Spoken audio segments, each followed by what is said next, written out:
Good afternoon to all of you, and today this is a warm welcome from ELTI. Today we all are a part of the training that is based on the NCERT Book 1 module of NCERT Book 1. Slides लगा रहा हूं, मतलब यहाँ पे slide है.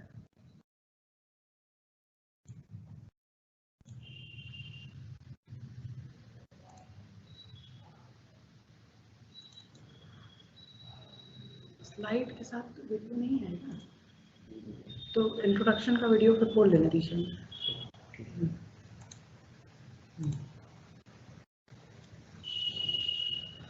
So today we will be dealing with the topic handling of exercises. इससे पहले हम कल जिस टॉपिक पे हमने चर्चा की थी उसके बारे में बात करेंगे. That is handling of teachers page. Handling of teachers page में हमने ये जाना कि ऑफ कोर्स टीचर को क्लास में जाने से पहले टीचर्स पेज को गो थ्रू हो जाना चाहिए अच्छे से, जिससे कि उसे पता चले कि क्या लर्निंग आउटकम्स हम एक्सपेक्ट कर रहे हैं बच्चों से उस पर्टिकुलर यूनिट में. उसके अलावा ग्रेजुअली किस तरह से स्किल्स शिफ्ट हो रही हैं from listening, speaking to reading and writing to the later units, और इस तरह से टीचर्स पेज में कोई ना कोई अवेयरनेस जरूर रेज हो रही है. तो ये सब हमने जाना हैंडलिंग ऑफ टीचर्स पेजेस में, जो कि हर यूनिट के एंड में दिए गए हैं. आज हम बात करेंगे हैंडलिंग ऑफ एक्सरसाइजेस पे, जो कि हर चैप्टर के एंड में दिया हुआ है. मैरीगोल्ड में 20 लेसन्स हैं, that is 10 units, poetry and poem 10 chapters. So her chapter के एंड में एक्सरसाइजेस दी हुई हैं. This can be a bit challenging for you, क्योंकि अभी तक जो हमारी करंट टेक्स्ट बुक थी कलरव, उसमें ये एक्सरसाइजेस थी in the form of workbook, लेकिन यहाँ पर एक्सरसाइजेस का थोड़ा सा लार्जर एरिया हम कवर कर रहे हैं और एक्सरसाइजेस को हम और एक सेकेंड अप्रोच के साथ डील कर रहे हैं. तो इस तरह से हम मैरीगोल्ड में एक्सरसाइजेस से डील करना सीखेंगे आज के सेशन में.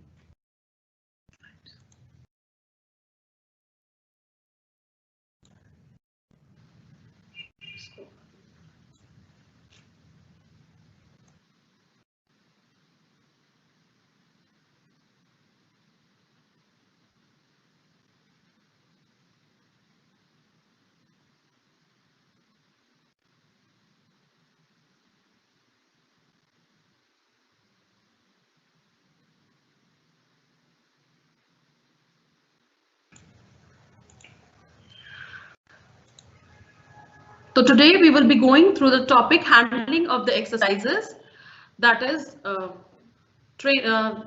in the training program based on NCERT Marigold Book 1. Next slide. पहले हम देखेंगे हमारे NEP में किस तरह की लर्निंग को प्रमोट किया गया है और आगे चल के हमें किस तरह की लर्निंग बच्चों को देनी है जिससे कि उनकी लर्निंग एनहांस हो. That is first is experiential learning. तो बच्चों की जो लर्निंग होनी चाहिए वो उनके एक्सपीरियंशियल वर्ड से होनी चाहिए ऑफ कोर्स, जिससे कि वो लिंक कर सके अपने मतलब जिन चीजों को वो जानते हैं उनसे वो लिंक कर सके. Then comes art integrated learning. Art integrated learning में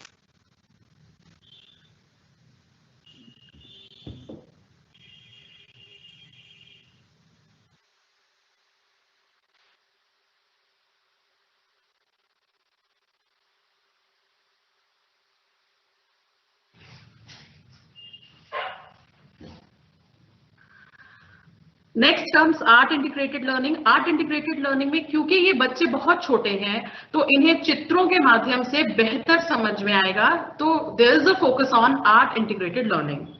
then comes multifaceted, multilevel, play based, activity based and inquiry based learning. इस तरह की लर्निंग पे फोकस है. तो डेफिनेटली हमारी एक्सरसाइजेस जो NCERT मैरीगोल्ड में है वो इस तरह की हैं, play based, activity based, inquiry based, उनकी थिंकिंग को स्टिमुलेट करने के लिए. तो ऑफ कोर्स इससे बच्चों की लर्निंग एनहांस होगी. फिर आगे अगर हम ये कहें कि बच्चों के इस लेवल पे कैसे वो एक सेकेंड लैंग्वेज को अडॉप्ट करेंगे या लर्न करेंगे, तो यहाँ पे हमारे पास तर्क है that researches show that children pick up language extremely quickly between the ages of 2 to 8. Language has to be taught in an enjoyable and interactive style with plenty of interactive conversation. Language को एक बहुत ही enjoyable और interactive style में पढ़ाना होगा and with plenty of interactive conversation. Conversation के माध्यम से हमें language को पढ़ाना होगा. Then comes curricular integration of essential subjects, skills and capacities. Of course, हमें इसे दूसरे subjects से integrate करते हुए language को learn कराना है. तो हमारी exercises हैं, जो हमारी book में exercises हैं, उनके common heads हैं. New words, let's read, reading is fun, let's talk, say aloud, या let's do. Say aloud, let's draw, yeah, let's do, let's write, learn to write, and let's read and write. यहाँ पर जैसे हम सभी ने हमने अपने ट्रेनिंग प्रोग्राम्स किए हैं, तो ये इस पिरामिड से आप बेहतर रूप से परिचित होंगे पहले भी कि किस डायरेक्शन में बच्चा ग्रेजुअली समझता है और फाइनली वो क्रिएट करने की स्टेज पर कब पहुंचता है. तो the very first thing is remembering. जब भी टीचर बच्चे को क्लास में कुछ पढ़ाता है तो the student recalls facts and basic concepts, वो इजीली रिमेम्बर कर सकता है. Then comes understanding. रिमेम्बर करने के बाद वो उस चीज को समझता है. Then comes applying, that is use information in new situations. वो जब उस चीज को अंडरस्टैंड कर लेता है तो उसे अप्लाई करता है और उसे नई सिचुएशंस में यूज करना सीखता है. Then comes an draw connection among ideas. जब हम उसे कोई पिक्चर देंगे या किसी चीज पर डिस्कशन करने को कहेंगे तो वो अपने पूर्व के आइडियाज से उसको कनेक्ट करने की कोशिश करेगा. देन कम्स इवैल्यूएट, कि बच्चा किसी चीज को लेकर कहाँ किस डिसीजन पे पहुंचता है या क्या स्टैंड लेता है. Then comes create, that is to produce a new और ओरिजिनल वर्क. ये सभी लेवल पे काम करता है क्योंकि हमारा बच्चा बहुत छोटा है तो हमारा इन चीजों का लेवल भी कम है. तो हमारी जो एक्सरसाइजेस हैं, जो उनका बैकबोन है, वो यही पिरामिड है. लेट्स सी कि हमारी कौन सा हेड किस पिरामिड के किस हेड के अंतर्गत आता है. So new words and let's read is under the head remembering. हम देख रहे हैं कि बच्चे ने कितना रिमेम्बर किया. Then understanding. अंडरस्टैंडिंग में हम देख रहे हैं कि बच्चे ने उस चैप्टर को कितना कॉम्प्रिहेंड किया. Then comes applying. अप्लाइंग में आपने लेट्स जो हमारा हेड है उसमें हम देखेंगे कि बच्चा अपनी नॉलेज को कितना अप्लाई कर पा रहा है. लेट्स शेयर एंड से allowed is in. Again think time and let's do के जो हेड्स हैं इस बुक में मैरीगोल्ड में, वो हम इवैल्यूएट की बच्चे किस तरह से जज कर पा रहा है, किस तरह से क्या उसने सीखा, वो क्या कर पा रहा है. Then comes let's write, learn to write और लेट्स रीड एंड राइट. यहाँ पर इनिशियल स्टेजेस में तो हम देखेंगे हेड लेट्स राइट या लर्न टू राइट, लेकिन लेटर स्टेजेस में हम देखेंगे लेट्स रीड एंड राइट. जब बच्चा खुद से लेटर्स क्रिएट करना स्टार्ट कर देगा तो that is let's read and right. तो हम देखेंगे एक वीडियो जिसमें कि आप देखेंगे कि सभी हेड्स के क्या ऑब्जेक्टिव्स हैं और किस तरह से हमें उन्हें क्लास में डील करना है.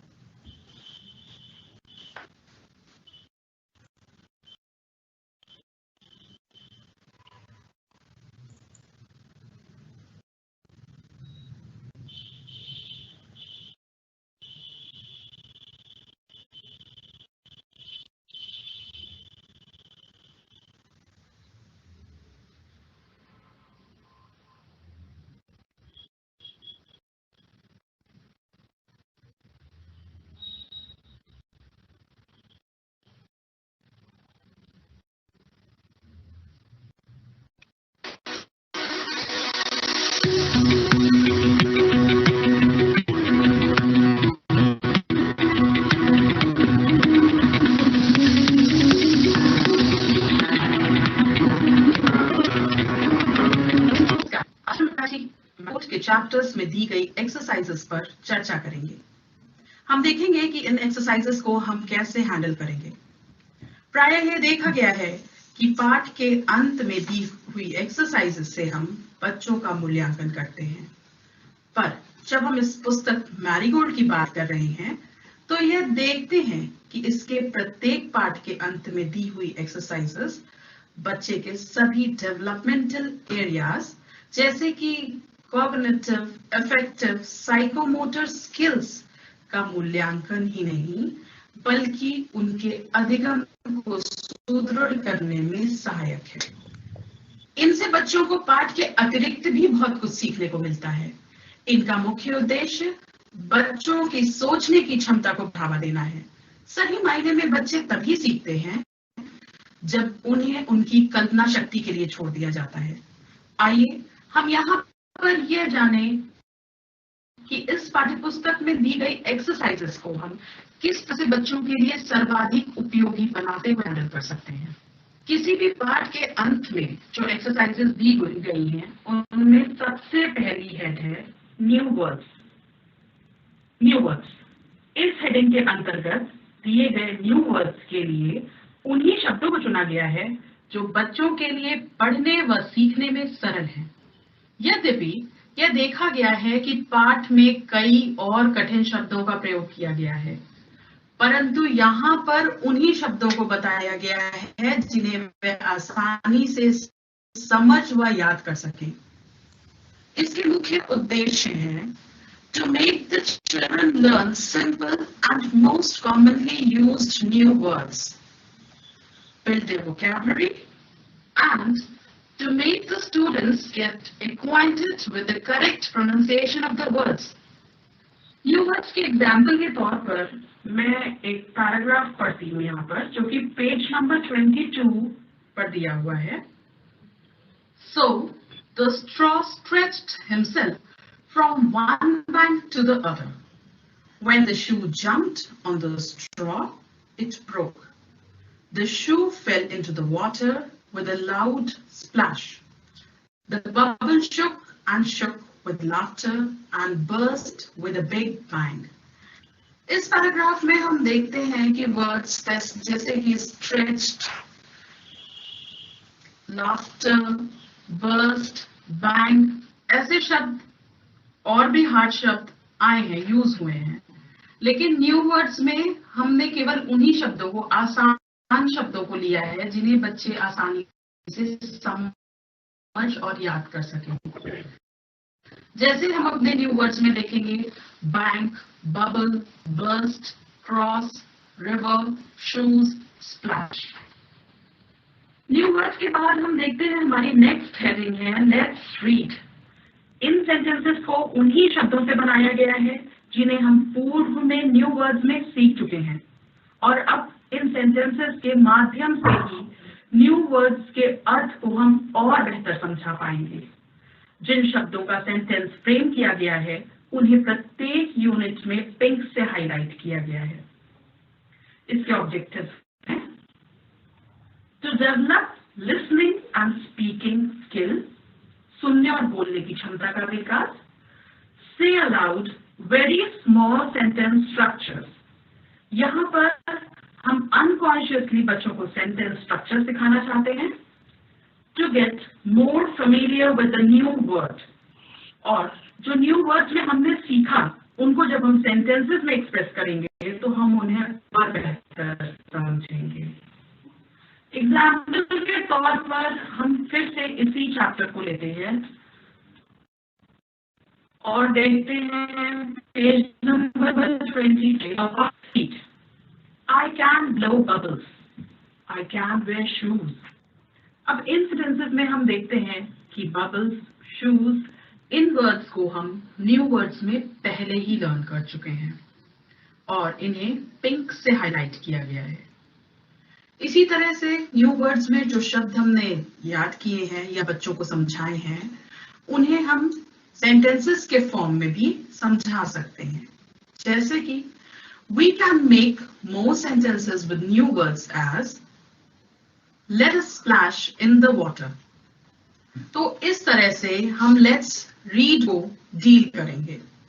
इसके बाद हमारा नेक्स्ट हेड है reading is fun.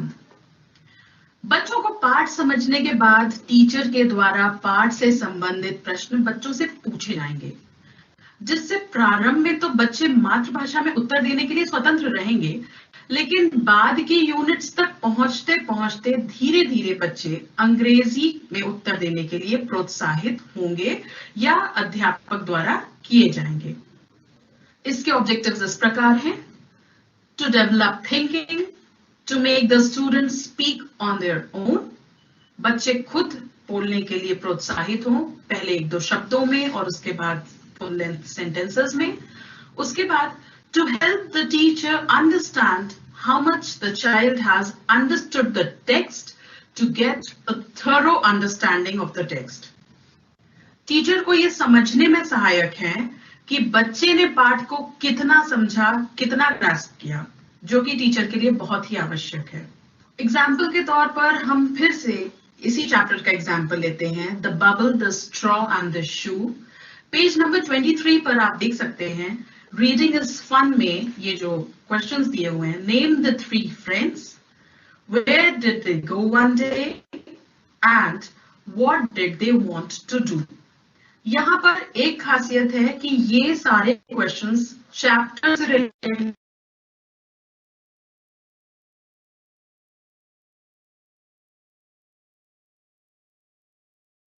चैप्टर के लिए क्वेश्चंस हैं।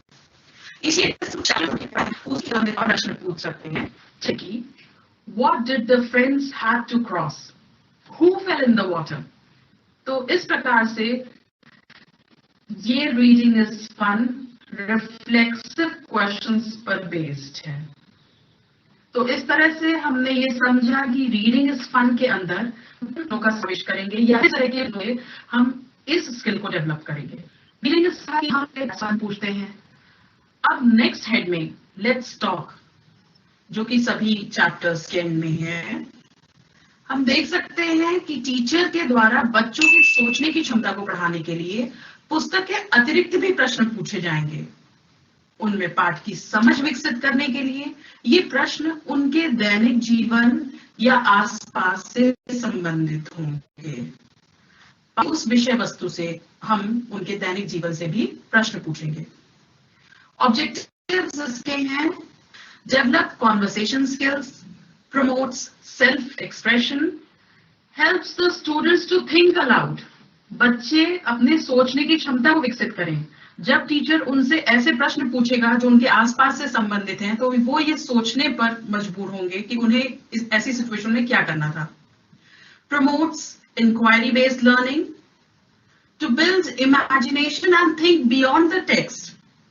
टेक्स्ट में जो लेसन दिया हुआ है उससे संबंधित चीजों के अलावा भी बच्चे स्टिमुलेट हों सोचने के लिए। स्टिमुलेट देयर एक्सपीरियंसेस, जो कि उनके अनुभवों के लिए उद्दीपक है।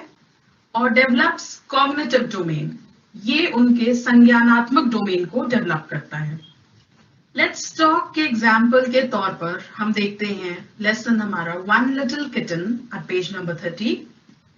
हम देख सकते हैं इसमें जो क्वेश्चंस दिए हुए हैं, where do the fish live, what are the other things found in water, there are many creatures in the poem, which ones have you seen. तो ये क्वेश्चंस हैं तो पोएम के ही, पर not exactly from the poem. Let us see some more questions. Tell us about when you feel sad, happy, brave, nervous। तो these are the questions जो बच्चों को सोचने पर या उनके experiences को stimulate करने के लिए helpful हैं। So we can ask more questions to the students beyond the content of the book, as for example, we can ask opposites such as happy, big, fat. Then again, we can ask the children recite a poem on number names, either in Hindi or in English। जैसा कि हम इस poem में देखते हैं numbers पर focus किया गया है, बच्चों को नंबर्स बुलवाए गए हैं। तो we can ask them to recite more poems as 1, 2, buckle my shoe, 3, 4, shut the door, 5, 6, pick up sticks, 7, 8, lay them straight, 9, 10, a big fat hen. So this way you can make them learn more about numbers. So now this was the head, let's talk। हमारा next head है let's share। The main objective of the head is to develop inferential understanding. बच्चों की स्वाभाविक समझ को develop करना है. By asking questions, activities, sharing of thoughts, role play and enacting. इस बुक में ही आपने कई जगह पर देखा है कि कभी तो क्वेश्चंस के थ्रू, कभी एक्टिविटीज, थॉट्स के थ्रू, कभी रोल प्ले, इन सब से उनकी थिंकिंग को स्टिमुलेट किया गया है. इसके ऑब्जेक्टिव्स हैं stimulates the child's everyday experiences, leaves the child to its imagination. बच्चों को उनकी कल्पना शक्ति के लिए छोड़ा जाता है. Develop the qualities of description and discussion. बच्चों में तर्क करने की क्षमता विकसित होती है, वो अपनी बात रख पाते हैं. इस हेड में एग्जाम्पल के तौर पर हम एक पोएम ले सकते हैं, क्लाउड्स, जो कि आप पेज नंबर 99 पर देख सकते हैं. इसमें लेट शेयर में देखिए क्वेश्चंस पूछे गए हैं. What do you like to do when it rains? Stay in or go out? Do you like puddles? The other seasons in India are hot and cold. Describe in your language which season you like the best. Now you can say this in English. जैसा कि आप देख सकते हैं, क्योंकि ये last की units तक पे हम प्रोग्रेस कर चुके हैं, क्लाउड्स पोएम तक, तो यहाँ पर टीचर बच्चों को इंग्लिश में बोलने के लिए मोटिवेट कर रही है. क्योंकि ये पोएम क्लाउड्स सीजन से रिलेटेड है और इसमें रेनी सीजन डील किया गया है, तो उसी से संबंधित एक पिक्चर दी हुई है और बच्चों से उसके क्वेश्चन आंसर्स किए गए हैं. अन्य सीजन्स के बारे में भी पूछा गया है और उन्हें इंग्लिश में बोलने के लिए मोटिवेट किया गया है. In this chapter, the teacher is supposed to discuss the seasons, and here the teacher is asking some analytical, brainstorming questions so that the students might stimulate their thinking and learn new words regarding seasons. The teacher can also ask questions such as, have you ever made a boat in rainy season? Of course, children have done this. What else do you do in the season? That is rainy season. You can ask more about summers, winters, and like that. Speaking skill is one of the primary skills to be developed at the initial stages. So here we are using the head say aloud. We mean to acquaint the students with the pronunciation, the correct pronunciation of some words, and some blends, rhyming words, sight words, and the sounds of alphabet. That is the particular sound the alphabet makes. यहाँ पर मैं एक चीज और बताना चाहूंगी कि जब हम वर्ड्स का प्रोनाउंसिएशन बताएंगे तो बच्चे अभी इस लेवल पे हैं कि हम उन्हें स्पेसिफिकली ब्लेंड्स, राइमिंग वर्ड्स और साइट वर्ड्स के बारे में नहीं बताएंगे, लेकिन वर्ड्स के ही हेल्प से हम उन्हें ऐसे वर्ड्स को बुलवाएंगे कि वो उनका सही प्रोनाउंसिएशन यानी कि उच्चारण सीखें.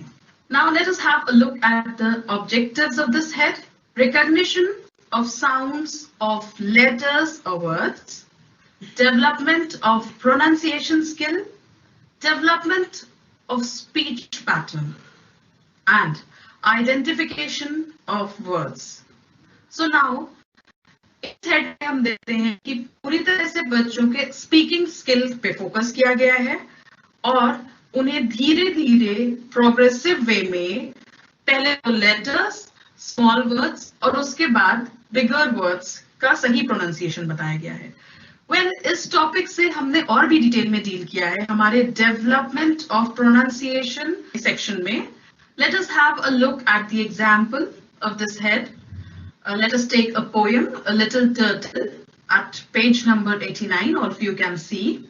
Under the head say aloud, there are a set of words which we have to make the children speak aloud. Such as, let us have a look, circle, purple, turtle. So these are the similar sounding words. When we'll make the children speak them aloud, the children will understand their pronunciation. Next set of words is fire, liar, and tire. And here the form is used tired. Another set of words is cat, caught, and cup. Then moving forward, kick, king, and kit. So this an example of blends. The students will also try to understand this, not under the word blend, but they will try to know how the similar sounding words are spoken aloud. Then quack, queen, and quick. So here we see this is an example of words as rhyming words, blends, words starting with similar sounds, and etc. The teacher can make the students say aloud some more words as slow, go, head, bed, and so on. And the words under the head say aloud are enough in themselves for the children to learn many more new words. अब हम deal करेंगे अपने new head से let's draw and let's do. कुछ chapters में let's draw के नाम से है, कुछ में लेट्स डू के नाम से है. तो यहाँ पर सबसे पहले समझने की जरूरत ये है कि जब हम लर्निंग आउटकम्स डेवलप करते हैं तो हमारी सबसे निचली, हमारी उस हायरार्की में सबसे नीचे आता है मोटर स्किल्स या बच्चों के लिखने की क्षमता. या जब हम बोलते हैं लिसनिंग, स्पीकिंग, रीडिंग, राइटिंग, तो राइटिंग हमारा लास्ट में आता है. तो इसी तरह से अब जब हमने पूरे पाठ में बोलने की क्षमता, समझने की क्षमता, बच्चों के सोचने की क्षमता को विकसित कर लिया है, अब हम बच्चों के लिखने की क्षमता पे फोकस कर रहे हैं. तो इस तरह से हम इस हेड को डील करेंगे. So we can say these heads target the development of motor skills of the child while developing new patterns, sometimes consciously and sometimes unconsciously. तो जरूरी नहीं कि हम कोई एक एग्जैक्ट पैटर्न ही दे रहे हैं. कभी कभी वो अनकॉन्शियसली पैटर्न ड्रॉ कर रहे हैं और कभी कभी अनकॉन्शियसली भी सीख रहे हैं. इस हेड के ऑब्जेक्टिव्स हैं develop I hand coordination. Of course जब बच्चा लिखेगा तो उसकी आंखों का और हाथों के मूवमेंट पे कोऑर्डिनेशन होगा. Tracing lines of different length and direction. शुरुआत हम बच्चों को पहले तो इंसिडेंटल पैटर्न्स से देते हैं, उसके बाद वो स्पेसिफिक पैटर्न्स ड्रॉ करते हैं जैसे standing, slanting and sleeping lines. इसके बाद develop gross and fine motor skills. मतलब पहले तो हम बच्चों को बड़ी आकृति देंगे आउटलाइन करने के लिए और उसके बाद धीरे धीरे करके ऐसी आकृति जो जिसमें फाइन मोटर्स उनके डेवलप हो, ऐसी आकृति देंगे.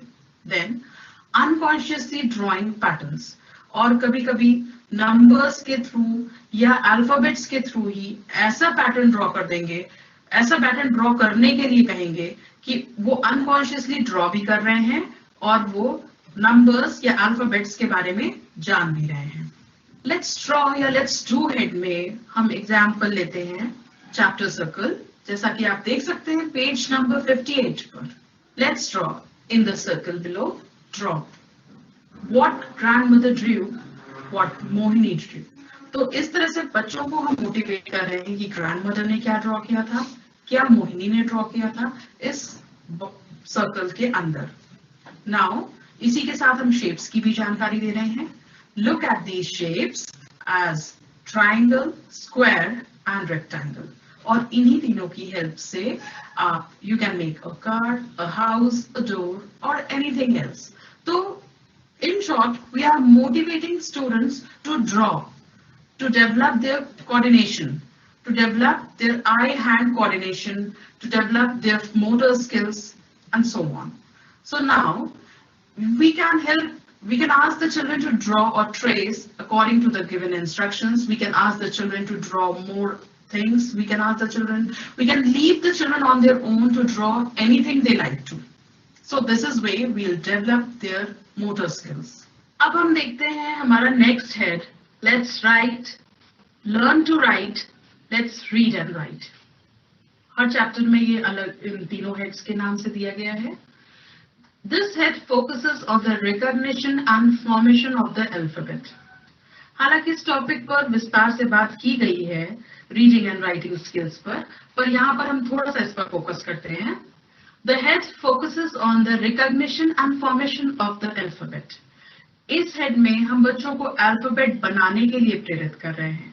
इसके ऑब्जेक्टिव्स हैं tracing of alphabets, word formation, dot joining at the initial stages under the head let's write or learn to write, and freehand writing in the later units under the head let's read and right. तो शुरुआत में तो हम उन्हें dot joining के through alphabets लिखवा रहे हैं और उसके बाद लेटर स्टेजेस में हम उन्हें फ्री हैंड राइटिंग के लिए मोटिवेट कर रहे हैं। So by the end of the session, we see that the students are acquainted with small and capital alphabets. यहाँ पर हम एक एग्जाम्पल लेते हैं at page 107, which is from Anandi's Rainbow chapter. यहाँ हम देखते हैं कि चैप्टर में S, T, U, V की ट्रेसिंग कराई गई है और ट्रेस किस डायरेक्शन में करना है, किस तरह से करना है सही तरीके से, ये भी एरोज के माध्यम से बताया गया है। तो इस तरह से हम अपने बच्चों में राइटिंग स्किल डेवलप करते हैं। इस पे हम पहले ही चर्चा कर चुके हैं ब्रॉडर एस्पेक्ट पे रीडिंग एंड राइटिंग स्किल्स में। Help the children to trace and ask them to write the letters on their own. Also make them to do more practice by asking them to write in their notebooks so that they may develop their motor skills. तो इस तरह से हमने लगभग सभी heads को deal कर दिया है। कुछ मिसलेनियस हेड्स भी हैं, जैसे let us draw, let us do the puzzle and all. तो इस तरह से हमने देखा कि हम अपने एक्सरसाइजेस से कैसे डील कर सकते हैं, उनमें कैसे और एक्स्ट्रा मटेरियल डाल सकते हैं और किस हेड में किन चीजों को डेवलप करना है। सो दिस वे हम अपनी एक्सरसाइजेस को बेहतर तरीके से हैंडल करते हैं। इस सेशन को सुनने के लिए धन्यवाद और नमस्कार।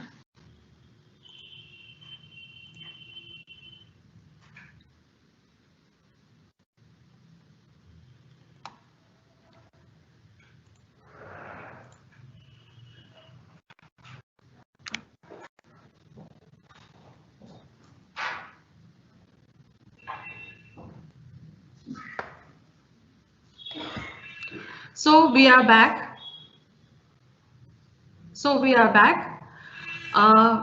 Actually मैंने देखा कि कुछ लोगों को पिरामिड में थोड़ी सी प्रॉब्लम है, पिरामिड उनको क्लियर नहीं हुआ। तो मैं सभी से ये कहना चाहूंगी कि जब आप सारे हेड्स देख लेंगे हमारी बुक की एक्सरसाइजेस के, then you will be more clear about it. तो अभी मैंने कुछ यहाँ पे कुछ रैंडम चैप्टर्स और पोएम्स उठाए हैं, जिससे पहले तो मैं उसे पढ़ूंगी जिससे कि आपको पता होना चाहिए ऑफ कोर्स द चैप्टर और द पोएम। उसके बाद हम उसकी एक्सरसाइजेस पर डिस्कशन करेंगे। M I audible? ओके, तो ये है हमारा यूनिट 2 की है पोएम आफ्टर अ बाथ। इसमें सबसे पहले तो आप ये ध्यान दीजिए कि जो बिगिनिंग की यूनिट्स है उसमें सिर्फ है एंजॉय दिस पोएम। अभी हम बच्चों को सिर्फ एंजॉयमेंट के लिए रेसिटेशन करा रहे हैं, उन्हें बहुत रीड नहीं कराना है, बहुत लर्न नहीं कराना है। This is just for the sake of enjoyment. So after my bath I try to wipe myself till I'm dry. Hands to wipe and fingers and toes and 2 wet legs and a shiny nose. Just think how much less time it would take if I were a dog and could shake. So this is the poem. आप इसको explain करेंगे। मैंने यहाँ पर देखा कि कुछ लोगों को थोड़ी कंफ्यूजन है कि न्यू वर्ड्स आप पहले सिखाएंगे या बाद में। तो जो हमारा एक पोएट्री लेसन प्लान होता है उसमें हम ऑफ कोर्स 1-2 बार पोएम का ड्रिल कराने के बाद न्यू वर्ड्स से उनको परिचित कराते हैं। तो you can go it like that, और इससे हम एक अलग सेशन में डील करेंगे कि हमें किस स्टेप के बाद किस स्टेप को लेना है। सो नाउ अब हम सबसे पहला हमारा हेड है जो कि कॉमन है सभी चैप्टर्स में, that is new words. Pointer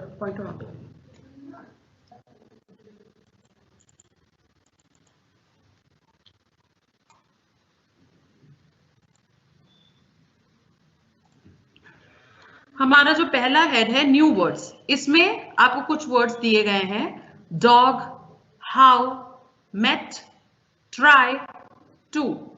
अब आप ये देखिए कि इससे बड़े वर्ड्स या इससे हो सकता है और भी ऐसे वर्ड्स हैं पोएम में जिनका मीनिंग बच्चों को ना पता हो, लेकिन यहाँ पर केवल 3 लेटर वर्ड्स ही दिए गए हैं यहाँ पर।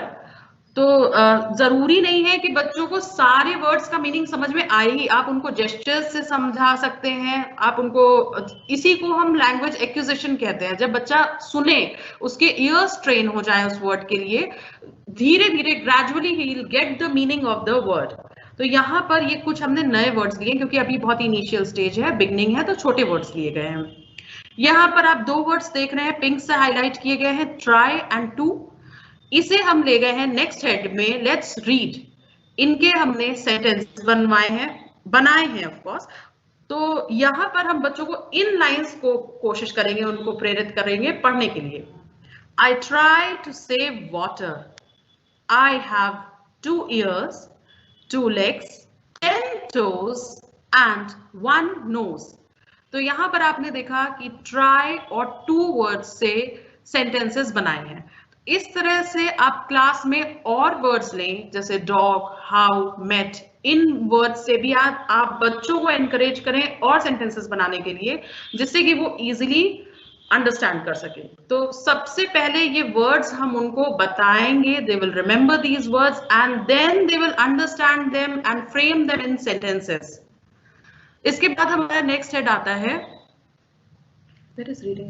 ओके, यहाँ पर हमने लेट्स टॉक पर हम आ गए हैं। रीडिंग इज फन, यहाँ पर क्योंकि बहुत ही इनिशियल स्टेज है तो हमने अभी लेसन से रिलेटेड क्वेश्चंस नहीं पूछे हैं। एक कॉमन हेडिंग है रीडिंग इज फन, जो कि आपको बाकी सारे चैप्टर्स में दिखेगी। Then comes let's talk. Do you like to have a bath, say why. ये ऐसे क्वेश्चंस हैं जो बच्चों से पूछेंगे, जिससे बच्चे विचार करेंगे, जिसपे बच्चे सोचेंगे। उन्हें कुछ लर्न नहीं करना है, उनको उन पे कुछ प्रेशर नहीं डाल रहा है, दे आर जस्ट आंसरिंग। और आंसर वो शुरुआत में अपनी मातृभाषा में दे सकते हैं। ग्रेजुअली आप उनको प्रेरित करिए कि वो पहले तो वर्ड इंग्लिश में बोलें, 2-4 वर्ड्स बोलें, एंड देन इस बुक में भी आप देखेंगे कि लास्ट के यूनिट्स में आप जब जाएंगे तो then we are expecting an answer in a sentence. और तो भी बच्चों की क्योंकि लर्निंग अलग अलग होती है, तो आप उन्हें 2-3 वर्ड्स में भी आंसर एक्सपेक्ट करेंगे। उनको टोके नहीं कि आप ऐसे बोलिए, आप ऐसे बोलिए, let them speak out whatever they want to. Then comes can you bathe yourself. तो दैट इज मतलब ये आप बच्चों से पूछेंगे और ये वो खुद से आंसर करेंगे। तो they don't have to remember the poem, they will be answering, they will be analysing things. How do you dry yourself, have you seen an animal drying itself. तो बच्चे खुद सोचेंगे कि which animal dries itself, which animal shakes, और वो जब poem को भी उनको कुछ अंश याद रहेंगे तो दे विल ऑफ कोर्स से अ डॉग और एन एनिमल, किसी भी एनिमल को। Then comes the next head is let's share. ये सभी कॉमन हेड्स हैं जो आपके सभी लेसन्स में हैं। So put around what you do after a bath. नहाने के बाद आप क्या करते हैं? So the students will themselves tell, throw the wet towel on the floor. गीला तौलिया आप जमीन पर फेंक देते हैं, या hang the wet towel to dry. या आप क्या करते हैं? तो ये एक तरह से आपका गुड हैबिट भी डेवलप हो रहा है। This is something developing. वही मैंने कहा कि यहाँ पे हम एक्सरसाइजेस से सिर्फ इवैल्यूएट नहीं कर रहे हैं बच्चे को, बच्चा खुद में अनकॉन्शियसली बहुत सी चीजें डेवलप कर रहा है। Next is do you wear these things. तो he will be reluctant to think कि मैं कौन सी चीजें पहनता हूं, और उसके बाद ऑफ कोर्स वो ये पढ़ नहीं पाएगा shirt, socks, cap, trousers. But जब आप उसको हेल्प आउट करेंगे तो एक उसकी ईयर ट्रेनिंग होगी, वो कुछ एक कॉन्टैक्ट डेवलप करेगा कि मतलब yes this word is looks like this. तो इस तरह से ही विल ग्रेजुअली लर्न। हमें उसे लर्न करने के लिए थोपना नहीं है। Next exercises let's do. यहीं पर उसकी एनालाइजिंग जो है वो डेवलप होगी। जैसे कि बहुत ही सिंपल सी एक्सरसाइज है, लेकिन still the student will develop something himself. Match the following to make pairs, one has been done for you. So ये बहुत ही सिंपल एक्सरसाइज है। नीडल से थ्रेड, बैट से ball, so this they know. But जब वो यहाँ पर करेंगे तो they will learn names for सुई that is needle and thread that is धागा। तो इस तरह से वो यहाँ पे अभी हमारा फोकस सबसे ज्यादा है बच्चों की वोकैबुलरी डेवलप करने पर। अभी हमें उन्हें रीड नहीं कराना है, हम अगर चैप्टर भी दे रहे हैं उनको तो हम उसको कंटेक्स्ट में समझा रहे हैं, हम उसे मतलब फोर्स नहीं कर रहे हैं कि आपको ये लेसन लर्न करना है या कुछ। They will just be enjoying, उसमें से they will learn some words, कुछ के वो नहीं भी याद कर पाएंगे, so they will learn gradually. Then comes let's draw, draw और स्टिक। अभी यहाँ पे तो उन्होंने lines simple independent lines draw करी, अब यहाँ पर दे विल बी ड्रॉइंग अपने आई हैंड कोऑर्डिनेशन बनाते हुए, they will be drawing the outlines. उसके बाद trace the path to the flowers, ये फ्लावर्स के जो पाथ हैं ये आप देख रहे हैं, ये सर्कुलर मूवमेंट्स दिए गए हैं इसमें, क्योंकि बच्चे पहले ज्यादातर ये देखा गया है रिसर्चेस में कि बच्चे सर्कल ज्यादा बनाते हैं, इसीलिए बच्चों को स्मॉल लेटर्स से पहले क्वाइंट किया जाएगा और कैपिटल लेटर्स से बाद में। तो आप देख रहे हैं सर्कुलर मोशंस, क्योंकि ये यूनिट 2 है तो यहाँ पे सर्कुलर मोशन में ज्यादा काम किया गया है। देन अगेन यहाँ पे ये अगर ये पैटर्न बना रहे हैं तो they will of course learn to write V W. तो इस तरह से देयर इज सम मीनिंग और the other hidden in the exercises, they are learning to write. और जब आप लास्ट यूनिट्स में जाएंगे तो they will be able to write independently. यहाँ पर अभी से अलाउड में हम इनको बहुत वर्ड्स नहीं करा रहे हैं, हम इनको सिर्फ लेटर्स को ही से अलाउड करा रहे हैं, जिससे वो रिकॉग्नाइज करें या उनको पहले से भी आता है तो वो उसे देखकर और अपने को मतलब और उनका रिविजन हो जाए। देन कम्स द नेक्स्ट, इसी यूनिट का लेसन है the bubble, the straw and the shoe. मैंने रैंडम चैप्टर्स उठाए हैं, so I will be going through some of the chapters, exercises के heads वही हैं, that is why I am taking so many examples. So the first is listen and enjoy this story. Here again concentrate on this head, listen and enjoy this story. Now we are focusing for the children to listen, to get their ears trained. Once upon a time there lived a bubble, a straw and a shoe. One day they went into the forest. They came to a river. They did not know how to cross it. The shoe said, "Bubble, let us float on you." No, shoe, let straw stretch himself from one bank to the other. Then we can cross the river. So the straw stretched himself from one bank to the other. When the shoe jumped on the straw, it broke. The shoe fell into the water with a loud splash. The bubble shook and shook with laughter and burst with a big bang. तो यहाँ पर आप देख रहे हैं कि बहुत सारे ऐसे वर्ड्स हैं जो बड़े हैं, जो बच्चों को शायद कठिनाई से समझ में आए, लेकिन बस you have to give them the atmosphere, you have to give them the gestures कि कैसे कहानी में क्या चीज के बाद क्या हुआ। कुछ चीजें वो समझेंगे, कुछ वर्ड्स हो सकता है ना समझे, कहानी समझ जाएंगे। देन हम यहाँ पे वर्ड्स भी हमने छोटे ही छोटे लिए, न्यू वर्ड्स में, जैसे आप देख सकते हैं, जिन्हें वो इजीली याद कर सके, रिकॉल कर सके। This is bank, bubble, burst, cross, river, shoes and splash.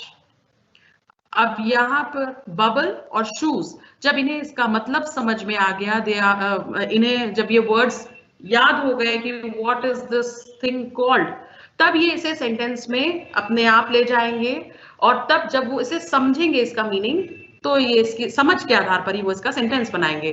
I can blow bubbles, I can wear shoes, इसे हम पहले भी वीडियो में भी अपने डील कर चुके हैं, but once again we are dealing it here.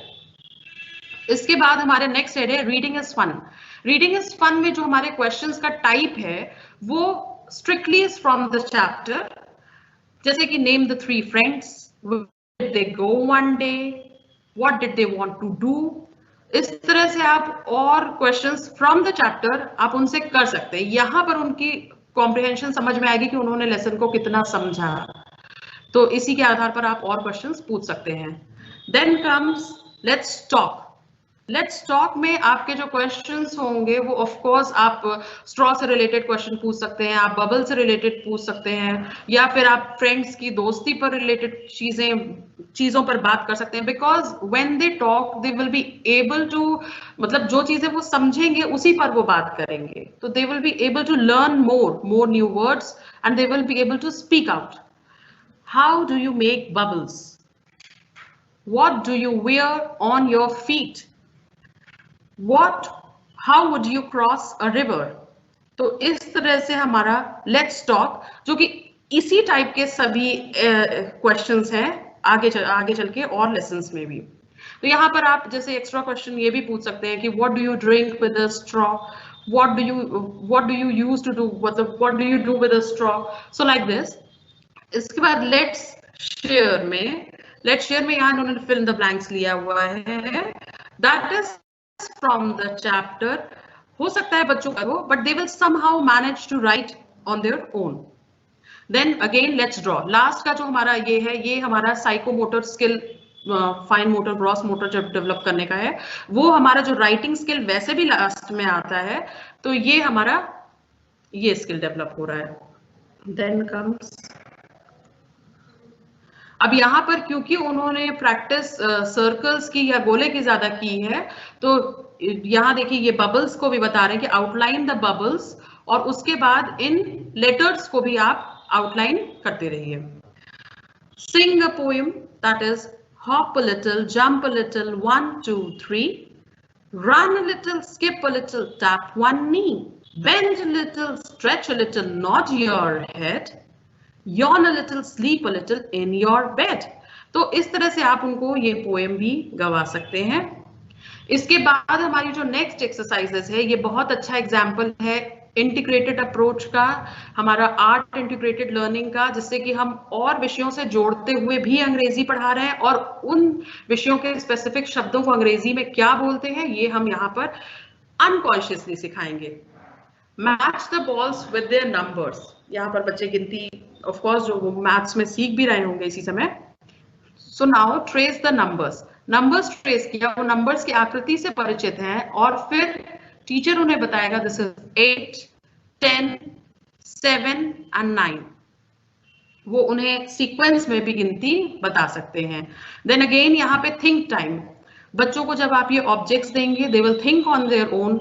Look at these objects, put them into a tub of water, say which one will float and which one will sink. तो ये pre number concept एक तरह से है कि ये light है and the stone is heavy, तो ये सिंक हो जाएगा. The leaf is light, the marble is heavy. तो students integrated approach के through they will develop this concept. यहाँ पर ये है हमारी आर्ट इंटीग्रेटेड अप्रोच, जिसको एनईपी में बहुत फोकस किया गया है कि आर्ट के थ्रू बच्चों को ये है कि वो कुछ बना रहे हैं और उसी के थ्रू वो मतलब सीख भी रहे हैं. यहाँ पर हमने फिर एक यूनिट ली है मेरी गो राउंड. मेरी गो राउंड में है, देखिए इस पोएम की हेड देखिए आप, लिसन, सिंग एंड डांस.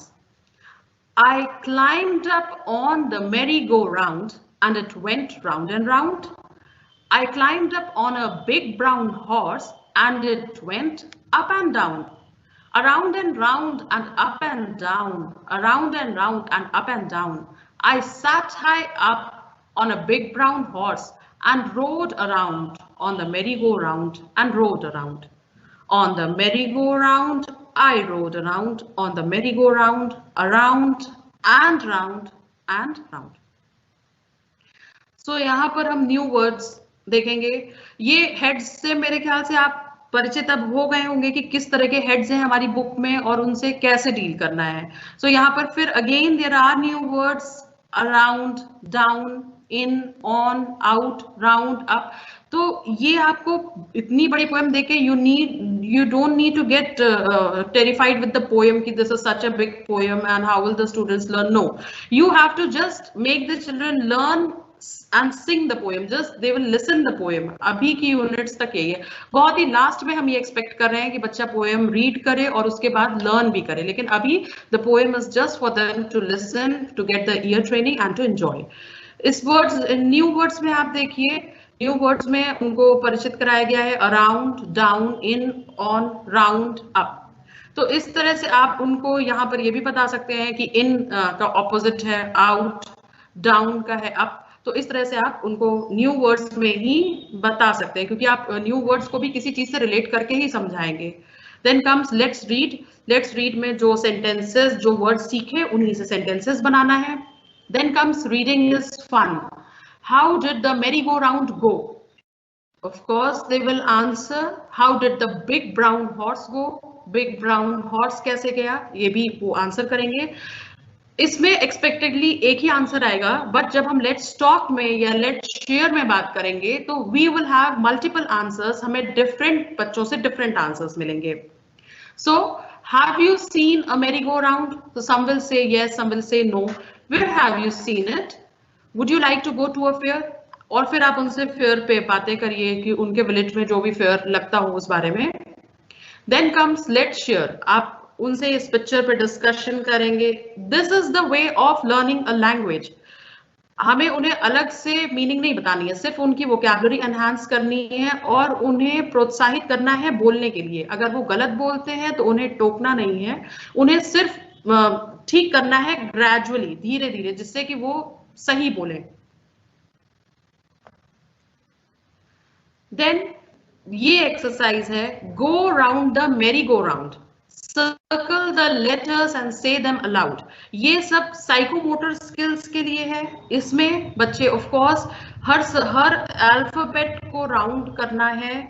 अगर बच्चे इसे सर्कल सीक्वेंस में करेंगे तो आप देखिए ABCDEFGHIJ,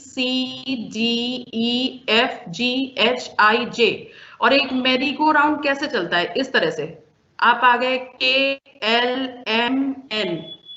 देन अगेन आपने एक और राउंड लिया and there comes OPQRSTUV and again the merry go round goes with WXY and Z। तो इस तरह से अगर बच्चे हर वर्ड को सर्कल करते चलेंगे और अगर वो ध्यान देंगे तो this is the way the merry go round goes. तो इस तरह से लास्ट में कुछ एक्सरसाइजेस ऐसे दी हुई हैं जो बच्चे खुद से अपने हाथ से करेंगे and they will develop their motor skills. Then comes the chapter circle. Actually I was reading the chapter just जिससे कि आप एक्सरसाइजेस में समझ सकें कि एक्सरसाइजेस में आप क्या एक्सपेक्ट किया गया है। तो अभी फिलहाल हम और लेटर यूनिट्स का एक चैप्टर लेते हैं।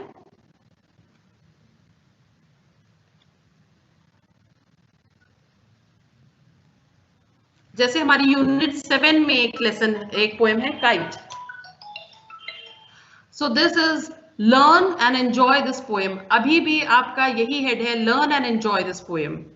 आई ऑफन सिट, कोशिश करिए बच्चों को बुलवाने की, but if they are not able to, try them, not force them. I often sit and wish that I could be a kite up in the sky and ride upon the breeze and go whichever way I chance to blow। तो ये poem समझाई बच्चों को आपने, new words उसी में आपने deal किए, that is blow, breeze, chanced, kite and sit. Let's read में आपके फिर से वो वर्ड्स आए सेंटेंसेस में, आपने और भी सेंटेंसेस बनवाए। Then comes reading is fun. Reading is fun में what does the child wish to be, what does the child wish to do with the breeze, what would you like to be. Let's talk में हम उनसे ये जरूर लेंगे head, लेकिन उससे इतर भी बातें करेंगे। अब जैसे कि आप क्या बनना चाहते हैं, क्योंकि वो बच्चा विश चाहता है काइट बनना, तो आप क्या बनना चाहते हैं। Imagine you are a bird in the sky, describe what will you feel when you see a kite flying near you. तो इस तरह से। Then comes say aloud. Say aloud में जैसे आपने प्रोनाउंसिएशन में भी, डेवलपमेंट ऑफ प्रोनाउंसिएशन में भी देखा कि वर्ड्स को आपको से अलाउड कराना है। Then comes do you know more words with these sounds। आप उनसे पूछेंगे आप नए वर्ड्स और जानते हैं। Then the head let's share what are the different things that fly in the sky। बच्चों से बातें करनी है और बच्चों से हम एक्सपेक्ट करेंगे एक आंसर एक वर्ड या 2 वर्ड में, या कुछ बच्चे फुल लेंथ भी बोलने लग जाए, तो we have to expect only this much. या शुरुआत में वो हिंदी में भी अगर देते हैं आंसर्स तो there is no problem at all. Then comes the tracing. यहाँ पर हम हर चैप्टर में 1-2 चीजें और डेवलप कर रहे हैं, जैसे कि अब यहाँ डे स्काई है, यहाँ पर नाइट स्काई है, तो बच्चा will of course see the clues. Night है तो हमें कौन से क्लूज लेने हैं, वो इनसे क्वाइंट हुआ कि this is sun, moon, stars, rainbow. तो हमें सारी चीजें नहीं सिखानी है बच्चों को, लेकिन ये एक्यूजिशन के माध्यम से, कंटेक्स्ट के माध्यम से हम बच्चे को सिखा रहे हैं। और डेफिनेटली अगर वो ये सारी एक्सरसाइजेस करेगा अच्छे से तो ही विल लर्न, कम से कम वो सन, मून, रेनबो, स्टार्स इतना उसको वर्ड्स पता चलेंगे, देखकर लिखना सीखेगा एंड सो ऑन।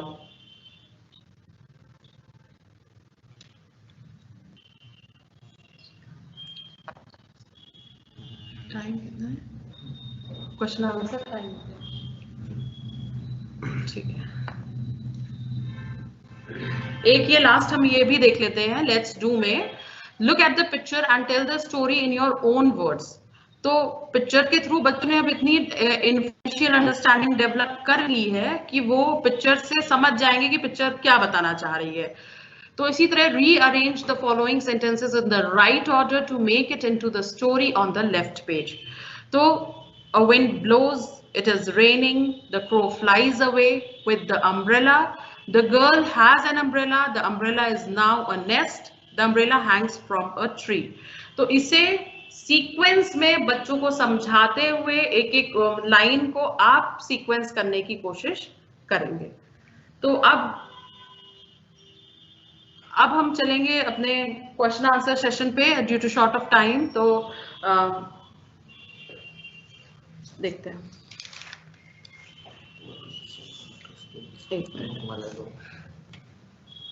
यहाँ पर अरुण कुमार जी का मुझे एक मिनट ये स्लाइड चेंज कर दीजिए।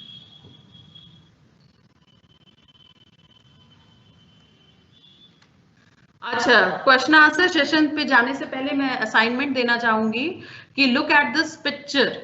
इस पिक्चर को ध्यान से दें, you can have screenshots also and make 8 questions that you would have asked the students while teaching in the classroom. बहुत सिंपल 8 क्वेश्चंस इनसे रिलेटेड पूछिए। बच्चे ऑफ कोर्स जानते होंगे कि इन चीजों के बारे में, या इस पिक्चर से वो कुछ तो बताने की कोशिश करेंगे। Question should be simple, having the answers in a word. तो इस पिक्चर पे आप कुछ 8 क्वेश्चंस बच्चों से पूछेंगे। यहाँ पर मैं क्वेश्चन आंसर सेशन में जाना चाहूंगी।